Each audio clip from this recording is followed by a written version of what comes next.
Quando o assunto é Megalópolis, o que mais a gente ouvia falar era de como o filme ele era o grande sonho de Francis Ford Coppola, um diretor conhecido por filmes como Apocalipse Now, Drácula de Bram Stoker, mas principalmente a trilogia O Poderoso Chefão. Idealizado por mais de 40 anos, o Coppola tinha esse projeto como seu projeto de vida, e então a gente sempre ouvia falar de como era difícil tirar do papel, de como esse projeto era gigantesco, de como esse projeto era grandioso, megalomaníaco. Então assim, a gente sabia que era um projeto sem precedentes. E agora que o filme finalmente chegou aos cinemas, o diretor ele fez ali uma campanha de divulgação bem extensa, inclusive vindo ao Brasil, onde ele fez várias entrevistas onde ele cita, em várias dessas, uma palavra em comum que é a palavra risco, né? O fator de risco, porque é importante para a arte ter riscos e como Hollywood tem cada vez mais medo de correr riscos, os executivos têm medo de correr riscos porque isso pode não dar grana.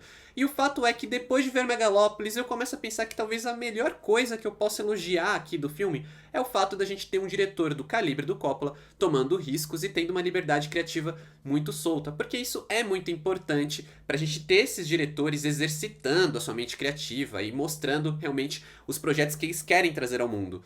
Mas o fato é que isso é realmente o grande elogio que eu consigo fazer pra Megalópolis. Um filme que é completamente inflado, que implode de tão bagunçado, com seus vários temas não desenvolvidos, e que mesmo sendo de um diretor do calibre do Coppola, ainda é um exercício megalomaníaco muito frágil. O fato é que esse filme está em produção por 40 anos, como eu citei, e infelizmente isso não deveria ser sentido aqui, mas o fato é que é. É como se o diretor ele não tivesse parado para atualizar o texto em alguns momentos, então o filme ele acaba um pouco perdido no tempo, o que de certa forma poderia ser fascinante se ele não se ocupasse tanto de fazer com que o filme ele fosse um grande exercício prolixo de vários assuntos que nunca são devidamente desenvolvidos. Então Megalópolis é sobre o quê? Megalópolis é sobre política, Megalópolis é sobre filosofia, Megalópolis é sobre intrigas, é sobre esquemas, é sobre pensar um pouco o mundo, pensar um pouco a arte, pensar um pouco sobre os nossos sonhos, ambições e como entregar isso para transformar o mundo em algo melhor. E ao mesmo tempo, Megalópolis acaba não sendo sobre nada disso, porque, como eu falei, o diretor ele tem uma certa dificuldade de desenvolver algo em 2 horas e 10, que é um filme razoavelmente longo, porque é tanto assunto, é tanta coisa. É curioso, a experiência de Megalópolis, eu acho que ela é até válida por si só, porque ela é uma experiência muito única. Mas no geral, como cinema, eu confesso que eu me senti incomodado em vários momentos. E não é nem porque o filme, sei lá, é mal feito, eu entendo que ele tem um investimento alto, e isso resulta em bons momentos ali, é uma direção até bem acertada do Coppola, a gente consegue reconhecer o diretor, ao mesmo tempo em que esse filme ele tem uma estética um pouco estranha, ele parece que ele nunca sabe para onde ele vai chegar e sempre rendendo uma sensação de que tudo aquilo é muito frágil, tudo aquilo é muito oco. A Megalópolis de Francis Ford Coppola é algo vazio. No filme acompanhamos César Catilina, interpretado por Adam Driver, um gênio com o poder de parar o tempo que sonha em reconstruir a decadente cidade de Nova Roma como uma utopia, mas precisará lidar com a oposição política e também a inveja de parentes que querem derrubá-lo. Quando a gente começa a assistir Megalópolis, a gente já se depara com essa trama nos apresentando o personagem do Adam Driver, que é o nosso personagem principal. E é um filme que ele tem ali quase uma divisão de capítulos, onde a gente tem alguns pensamentos filosóficos, algumas citações bem interessantes que vão conversar com o andamento da narrativa. Mas uma coisa que é engraçada em Megalópolis é justamente como ele cria pequenos paradoxos, digamos assim. Ele é um filme que ele parece ser um filme antigo, mas é um filme que se passa no futuro. Ou um filme que se passa no futuro, mas ao mesmo tempo é meio antigo. É um filme anacrônico, porque ele não parece se situar em nenhum lugar, ao mesmo tempo que ele tem ali justamente o nome de Nova Roma, onde ele meio que mistura um pouco de Nova York com uma ideia de Roma, e ao mesmo tempo ele consegue ser prolixo e também não falar nada. O Coppola parece que ele tá tão preocupado de fazer com que a gente consiga ser envolvido e entender a ambição de Megalópolis, que ele nem deixa muito espaço pra gente pensar por si só. Por exemplo, algumas cenas que tem algumas ideias visuais muito legais, mas que logo na cena seguinte a gente tem personagens falando aquilo em voz alta, como que para fazer a gente entender as mensagens que já estavam claras. Por exemplo, quando a gente tem aquela estátua da deusa da justiça com os olhos vendados, desmaiando, para logo na cena seguinte uma das personagens falar: "Este é um mundo cercado de injustiças". O Coppola é um diretor que já provou saber trabalhar muito melhor com as sutilezas, muito melhor com as alegorias, mas no projeto da vida dele parece que ele não teve esse espaço. E o mais engraçado é justamente a gente ver, batendo nessa tecla, o fato de que não teve um produtor, não teve uma outra pessoa pra segurar o Coppola, pra dar um contraponto pra ele. Então o diretor, ele tá super livre. E nesse filme, que é o projeto da vida dele, às vezes parece que faltam alguns cuidados. É o mesmo cuidado que falta, por exemplo, na hora de desenvolver os seus temas. Como eu falei, existem muitos temas aqui. Toda a questão política, que deveria ser o eixo principal do filme, é o único eixo que talvez permaneça do começo ao final do filme, assim como as citações e o tom mais filosófico. Todo o restante, ou ele é tratado de uma forma muito esquisita porque é muito rápida, ou simplesmente porque nunca é realmente aprofundado, mas pontua aqui e ali de uma maneira que, beleza, a gente está entendendo que o filme está nos contando essa história, mas realmente não nos envolvendo com ela. É o caso, por exemplo, da rixa que a gente tem entre os personagens do Adam Driver e do Shia LaBeouf, que por sinal é um personagem horrível, mas que cria ali uma dicotomia no filme entre o gênio, né? O gênio que tem essa visão de mundo utópica que nós deveríamos ouvir e deveríamos seguir, contra aquele político, aquele cara que quer um jogo político só pra derrubar o adversário e não tem nada a agregar, mas que consegue agradar as massas. É uma alegoria interessante que também é muito atemporal. Ela fala com a política desde os anos 80 e 90 até a política de hoje, mas nunca tem a devida atenção para ser trabalhada dentro do longa. A gente pode falar o mesmo de vários outros personagens. A própria questão, por exemplo, do historiador, que é o personagem que está narrando o filme, nos introduz ao filme, que é interpretado pelo Lawrence Fishburne. Esse personagem desaparece e aparece em alguns momentos, ele parece que pode intervir na história, parece que ele é aquele personagem, aquele narrador onisciente, mas nem tanto. E tudo isso nunca fica muito claro. Qual é a intenção desse personagem? Qual é o propósito desse personagem, se não deixar novamente as alegorias ainda mais óbvias, se não é acabar com toda a sutileza que poderia existir em Megalópolis e realçar talvez o seu fator filosófico, o seu fator poético, porque existe um fator poético que nunca realmente desabrocha aqui no filme.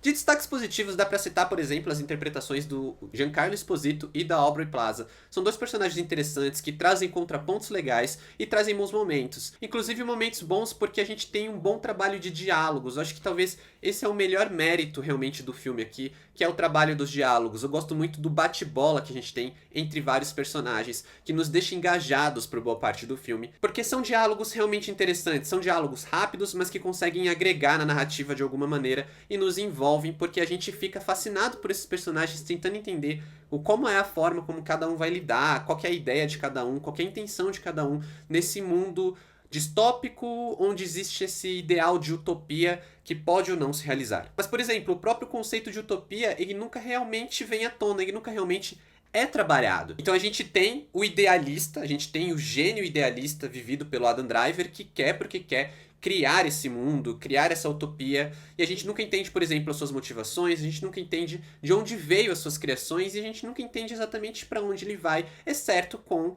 a ideia que ele fala de ver o futuro, de idealizar o futuro, quando ele tem uma relação com as crianças, porque ele vê nas crianças o futuro. Então tem até um diálogo que é colocado para isso, né? E o César nunca fala não para uma criança, porque ele enxerga nas crianças o futuro. Ele é um filme com uma ideia otimista, ele é um filme bem bonito nesse sentido, porque ele realmente tem a ideia de que é possível alcançarmos uma utopia.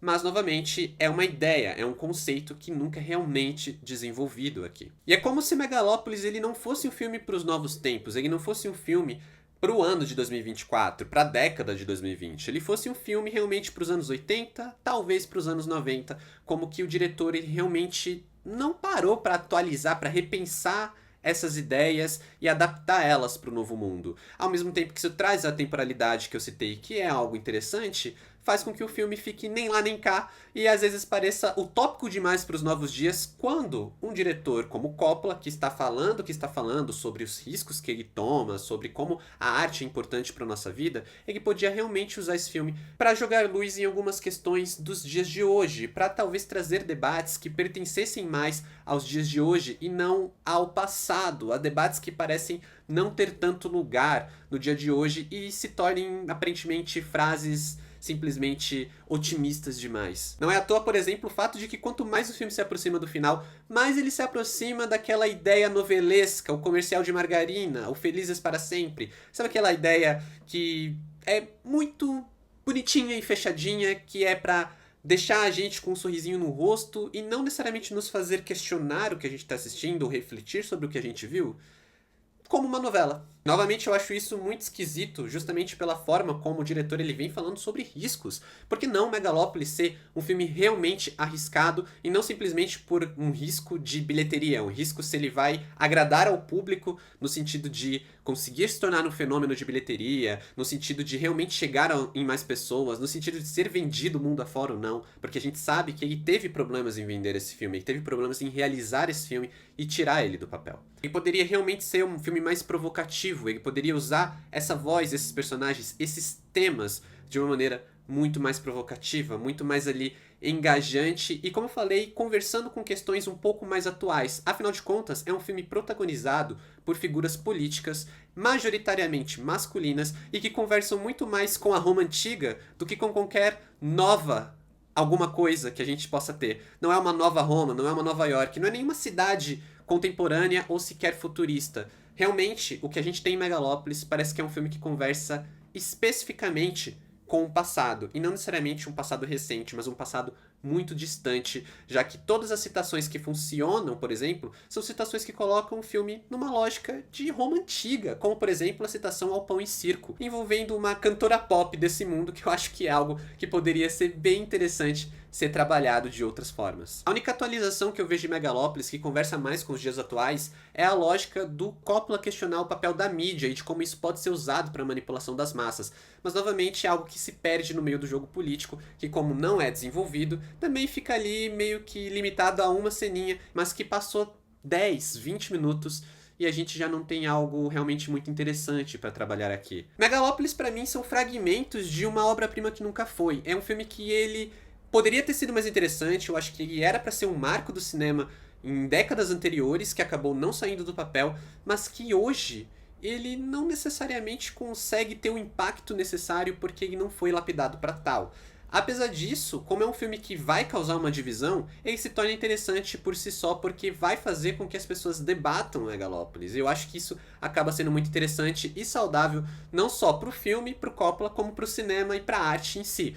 Mas eu confesso que pra mim, essa viagem megalomaníaca não funcionou tão bem. Então, para Megalópolis, nota 5.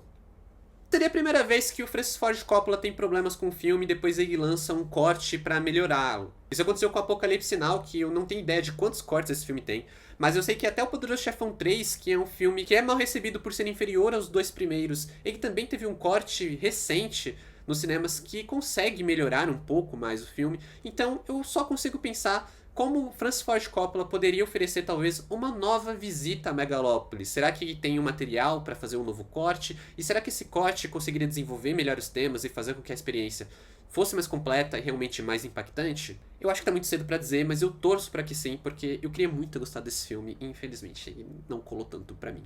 Para mim, Megalópolis começou como um dos filmes mais esperados de 2024 e que acabou sendo uma decepção, enquanto outros filmes que nem estavam na minha lista foram grandes surpresas, como foi o caso de A Substância ou A Nora, dois filmes que eu tava ali esperando depois da primeira reação deles, né, da primeira recepção deles em Cannes, mas que no começo do ano eu nem tinha ouvido falar. Eu vou deixar linkado aqui na tela os dois vídeos para vocês assistirem caso ainda não tenham visto. Obrigado por assistirem até aqui, valeu, falou e até mais.